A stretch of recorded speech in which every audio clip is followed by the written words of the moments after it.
Ito mga mami, yung large capacity, multi-layer, multi-pocket pencil case na uubusin ang mga school supply accessories. Mga kung ano-anong kuyagot ng mga junakis o ng mga pamangkin mo dahil bukod sa malaki na po siya. Yan. Diba? Ay, napakadami pa po niyang lalagyanan. Maganda na rin yung quality ng zipper mga mami. Hindi yung manipis na zipper na parang ilang pasada lang ay magkakanda-sira na kaagad.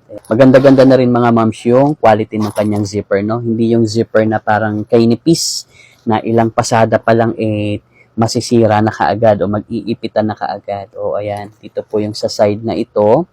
Meron pa dito mga mami and tignan mo naman, kabilaan pa po yan. O, sobrang dami mong mai-organize dyan. O, meron pa dito sa kabilang side na to. Di ba? Grabe, kabila po. Ayan, dito.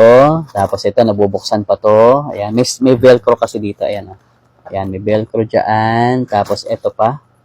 Oh, halos lahat siguro ng mga pencil, pentel pen, maliliit na ruler, at kung ano-ano pa ay mailalagay ng mga anak o ng mga pamangkin mo dito sa ating large capacity, multi-layer, multi-pocket, canvas pencil case.